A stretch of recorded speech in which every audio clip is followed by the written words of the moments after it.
Por la misma época en que el sistema de clasificación de Linneo, que instauraba la idea de las especies fijas, en Francia nace el transformismo, de la mano de Georges-Louis Leclerc, conde de Buffon, de aquí en más Buffon, quien propone una explicación por procesos naturales a la diversidad de los organismos existentes.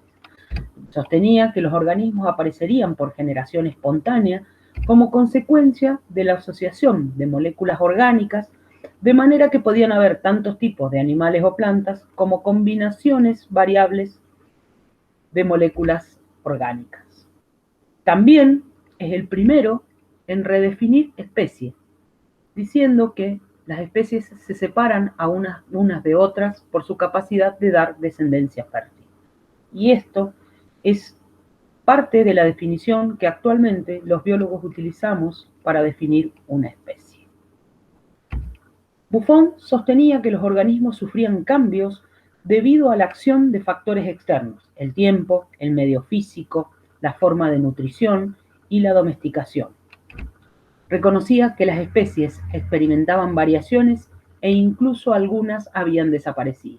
Él decía, todos los animales proceden de uno solo que en el curso de las edades ha producido, al perfeccionarse y degenerar, todas las razas de los demás animales. Buffon es uno de los primeros en ser consciente de la función del tiempo en la formación del planeta y calculó que habían transcurrido más de 74.000 años desde que se había separado del Sol. Él sostenía que la Tierra se había separado del Sol, mientras que la Iglesia solo admitía una edad de 6.000 años a partir de la creación en base a los relatos bíblicos. Empleaba términos como degradación y degeneración en un sentido muy general, similar a lo que los naturalistas posteriores denominaron variedades, es decir, una desviación del tipo o de las especies anteriores. Y llegó a proponer que los simios eran hombres que habían degenerado y que las razas humanas del Nuevo Mundo eran degeneraciones por la mala nutrición de las del Antiguo Mundo. Esto llevó a que el presidente de Estados Unidos, Thomas Jefferson, le enviara una carta a Buffon, bastante enojado por los términos de degeneración de las razas del Nuevo Mundo, y mandó capturar un ejemplar de alce toro para que Buffon pudiera apreciar lo magnífico que era este animal, así como la fortaleza de los hombres que lo habían capturado. Linneo y Buffon eran lo que se conoce como archienemigos. ¿Está bien? Linneo tenía una idea fija de las especies no cambian, mientras que Buffon tenía una idea transformista. Y a su vez, Buffon también había propuesto un sistema de clasificación propio, totalmente distinto al de Linneo, lo que llevó a que Linneo le devolviera los favores poniéndole a una planta, Buffonia, el nombre de él, y era una planta que tenía un olor muy desagradable. También cuentan que en algún momento escribió bufo, que es el nombre del género del sapo, con doble F, haciendo referencia a Buffon. Y esta no es la única anécdota que se cuenta de Linneo. Parece que era bastante asiduo a nombrar, haciendo referencia a sus enemigos, a especies que le resultaban desagradables.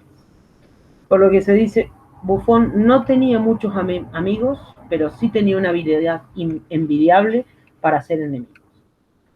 Desde una perspectiva totalmente distinta, Georges Cuvier, que ha sido considerado uno de los fundadores de la paleontología, estudiando elefantes fósiles que habían sido encontrados en París y luego fósiles de otros grandes mamíferos, elaboró una historia de la Tierra fundamentada en el fijismo y en el catastrofismo. ¿Qué quiere decir esto? Concibió que la historia geológica como una historia puntuada por sucesos catastróficos. En esas catástrofes, las especies se extinguían y eran sustituidas por las especies que sobrevivían en otras partes del mundo. Desde la idea del catastrofismo, la edad de la Tierra estaba acorde con la del cristianismo, eran unos 6.000 años, y algunos seguidores de Cuvier llegaron a mencionar que una de estas catástrofes había sido el diluvio universal.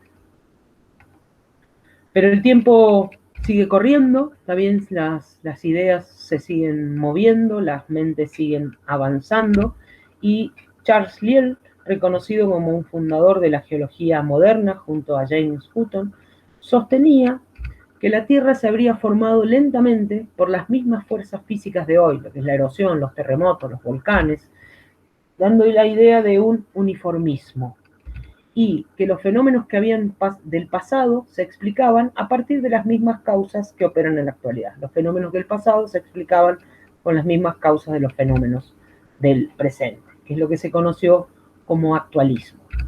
Y que la Tierra se regía por un ciclo constante de creación y destrucción en un equilibrio dinámico. Esta idea daba origen a una idea de gradualismo, ¿está bien?, que se oponía al catastrofismo de COVID. En otros aspectos, otras corrientes turbulentas también circulaban en el mundo.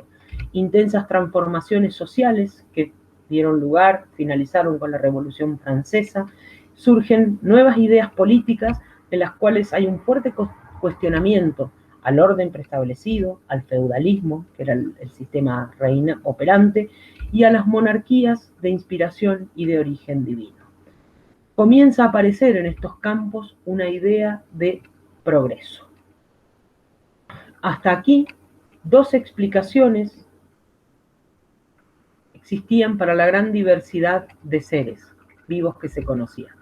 Por un lado, que los seres vivos se habían originado o habían sido creados en un momento determinado de la historia de la Tierra, tal y cual los conocemos, y por el otro, que las formas de vida eran el resultado de transformaciones de unas en otras, de manera que las actuales representaban eslabones en una sucesión de formas que terminaba en el hombre. La idea del hombre, la parte más alta de la cúspide de la escalera o de la pirámide, era sostenida.